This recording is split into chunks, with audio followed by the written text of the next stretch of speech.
Experiment number 2, clay content test. Aim to determine the percentage of clay in the given base sand sample. Apparatus: wash bottle, mechanical stirrer, siphon tube, stopwatch, drying oven. Material required: base sand, sodium hydroxide, distilled water.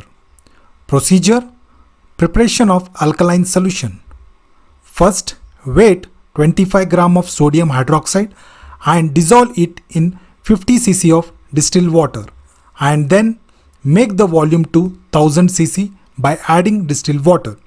Second, take 50 gram of sample of drying sand in wash bottle. Add 475 ml of above prepared solution to it.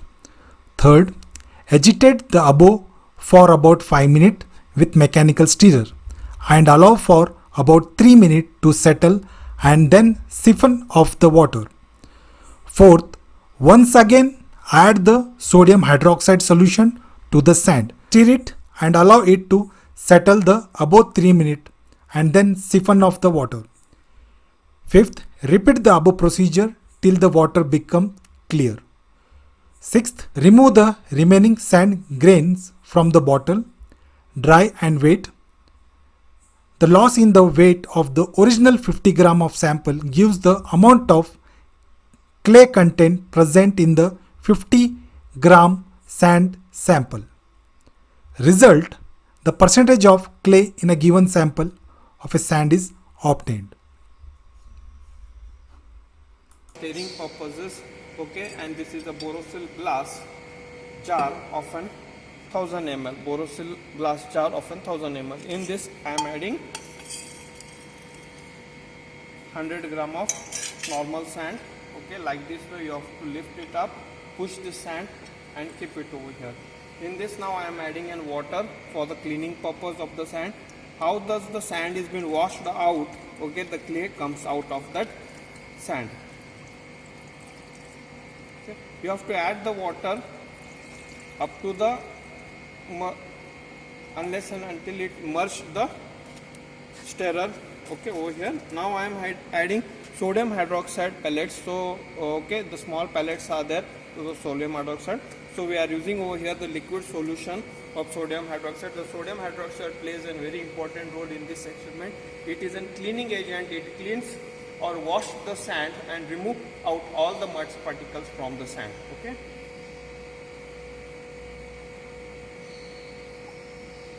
So I have added the solution in this one. Now we will on the machine, stirrer machine. This is a stirrer machine. Over here you can see the regulator is there.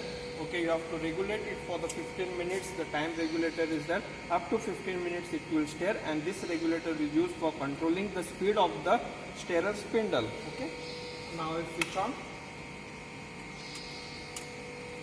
I have regulated it for the 15 minutes. Now I will control the speed. Now you can see over here the water is stirring inside. Okay, as per your requirement you can adjust the speed. Now the sand is been cleaning over here. The washing is being carried out of within the jar. Okay, the sand is washing out. Okay, allow it for the 15 minutes. Leave it. Okay, then afterwards you have to remove the dirty water. Then once again you have to add the fresh water. Like this way 2 or 3 times you have to do the same procedure unless and until you get the transparent stirrer or the transparent water inside.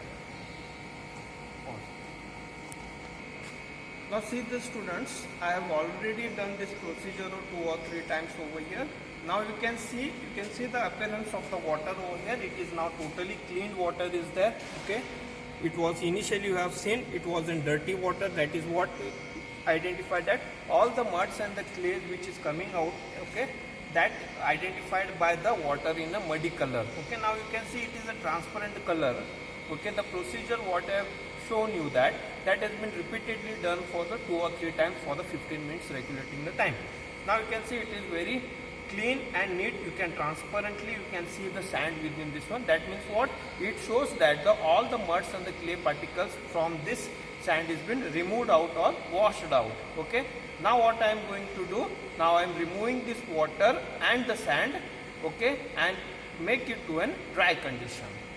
Now you can see I have removed the sand from the glass jar, and this is the funnel from where the water is being removed out. Okay.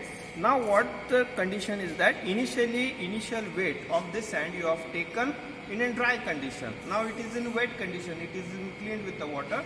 Now we are going to change the condition of this sand into a dry condition so that you can get the exact final weight. For that purpose we are using over here the sand dryer.